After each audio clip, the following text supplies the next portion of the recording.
अमरावतीच्या तिवसा येथे आंबेडकरी अनुयायी आक्रमक झाले। तिवसा पोलीस स्टेशनवर आंबेडकरी अनुयायांनी मोर्चा काढला। तिवसा पोलीस स्टेशनवर आंबेडकरी अनुयायांनी मोर्चा काढला।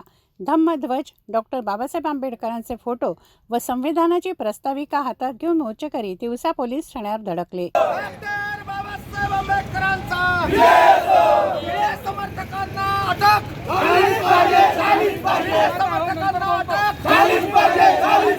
ठाणेदाराला निलंबित झालाच पाहिजे। तिवसाचे आंबेडकरी कार्यकर्ते गजानन रामटेके यांना संभाजी भिडे यांच्या समर्थकांनी मारहाण केली। या मारहाणीचा निषेध मोर्चातून करण्यात आला। राज्य सरकार विरोधात घोषणाबाजी करण्यात आली। गजानन रामटेके यांना मारहाण करणाऱ्या भिडे समर्थकांना अटक करा अशी मागणी करण्यात आली। ॲट्रॉसिटी अंतर्गत गुन्हे दाखल होऊनही आरोपींना का सोडले याचा जाब विचारण्यासाठी तिवसा पोलीस स्टेशनवर मोर्चा काढण्यात आला। जे घटनास्थळ आहे, बाबासाहेबांचा जो पुतळा आहे, पोलीस स्टेशनचं अंतर अत्यंत हाकेच्या अंतरावर हा बाबासाहेबांचा पुतळा होता आणि जी घटना झालेली आहे त्या घटनेत ज्या पद्धतीनं पोलिसांचा रोल होता त्या ठिकाणी पोलिसांचा जो इंटेलिजन्स आहे तो फेल्युअर झालेला आहे असं या ठिकाणी दिसतं आहे। ज्या लोकांना त्यांनी ताब्यात घेतलेलं होतं त्या लोकांना कोणत्या आधारावर त्यांनी सोडलेलं आहे या संदर्भामध्ये पोलीस अनुत्तरित आहेत। म्हणून आम्ही आज सगळ्या पक्षांच्या वतीनं आणि जनसमुदायात आंबेडकरी समुदायाच्या वतीनं पोलिसांना जे विचारलं तर पोलिसांकडे या संदर्भामधले कोणतेही उत्तर नाही आहेत। म्हणून येणाऱ्या काळामध्ये त्यांच्यावर कार्यवाही लवकरात लवकर व्हावी आणि ही जे वस्ती आहे ही बेदरलेली आहे आणि ही सत्ता परिवर्तनाच्या नंतर कोणीही असुरक्षित राहू नये याची शाश्वती आम्ही मागायला या ठिकाणी गेलेलो होतो।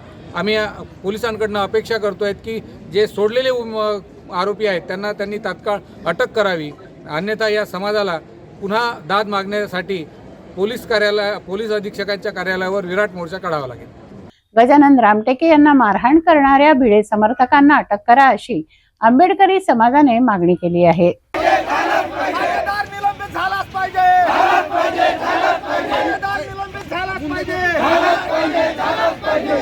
राजेश वानखडे बीजेपीचे उमेदवार जे निवडून आले त्यांची रॅली आझाद चौकातून दुसऱ्या मार्गाने गेलेली असता हेतुपुरस्परपणे संभाजी भिडेचे कार्यकर्ते शिवप्रतिष्ठानवाले मुद्दामून बाबासाहेबाच्या पुतळ्याजवळ येऊन बाबासाहेबाची विटंबना करण्याच्या प्रयत्नात होते।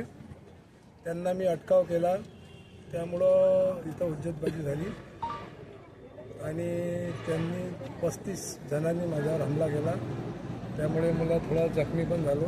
पोलीस त्यांना आणि मला पोलीस स्टेशनमध्ये घेऊन गेले।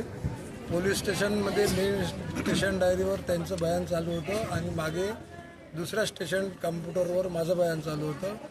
तर आरोपीची सगळी माहिती पोलीस प्रशासनाला असताना राजकीय दबावामुळे त्यांनी सर्व आरोपी सगळी जनता वापस आल्यानंतर सोडून दिले आणि आता उडवाउडवीचे उत्तर देत आहे। मी SDPOला दोन्ही आरोपीची डिटेल्स काढून माझ्या मित्रांकडून त्यांना दिलेली आहे, पण तरी ते म्हणतात एक निशान जोध म्हणून आहे राजापेठ पोलीस स्टेशन कुलकर्णी हॉस्पिटलजवळ आणि एक करण धोटे नमुना गल्ली, या दोन्ही आरोपीची पूर्ण माहिती असतानाही त्यांना मोकाट सोडलं राजकीय दबावामुळे।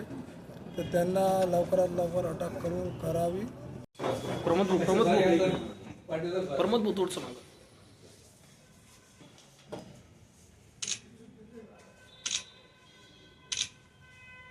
मतदारसंघाचे नवनिर्वाचित आमदार राजेश वानखडे यांच्या विजयी रॅलीमध्ये शिवप्रतिष्ठानचे काही समर्थक डॉक्टर बाबासाहेब आंबेडकरांच्या पुतळ्याजवळ दिनांक 23 तारखेला आले आणि त्यांनी भिडे गुरुजींचा फोटो दाखवून आंबेडकर मुर्दाबाद अशा पद्धतीनं नारे लावले।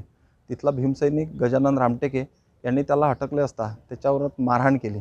याचा न्याय मागण्यासाठी पोलीस स्टेशनला काही मंडळी गेली असता जवळपास अर्धा एक तास त्या ठिकाणी आक्रोश करत असताना सुद्धा तिथले ठाणेदार प्रदीप शिरस्कर यांनी गुन्हा दाखल केला नाही, म्हणून त्याचा जाब विचारण्यासाठी परत पोलीस स्टेशनमध्ये काही भीमसैनिक गेले आणि त्यानंतर त्यांच्यावर गुन्हा दाखल झाला आणि त्यांना काही आरोपीला अटक करण्यात आली। आरोपीला अटक केल्यानंतर त्यानंतर सुद्धा जवळपास 1.5 ते 2 तासानंतर इथल्या BJPच्या काही मंडळींनी त्या ठिकाणी ठाणेदाराला फोन केला आणि त्या फोनवरून त्यांना सोडण्यात आलं। सदरक्षणाय खलनिग्रहणाय हे जे ब्रीदवाक्य पोलिसांचं आहे, एक ॲट्रॉसिटीच्या प्रकरणातला गुन्हा 333 सारखा ऑफेन्स असताना बाबासाहेबांच्या पुतळ्याजवळ या ठिकाणी मुर्दाबादचे नारे लावतो आणि तिथला ठाणेदार या आरोपीला वाचवतो, त्याचा निषेध करण्यासाठी आज हा मोर्चा होता. आमची मागणी अशी आहे, प्रदीप शिरस्कर ठाणेदाराला निलंबित करा आणि जे आरोपी सोडले त्यांना तात्काळ अटक करा. जर का केलं नाही तर अमरावती जिल्हा भडकल्याशिवाय राहणार नाही.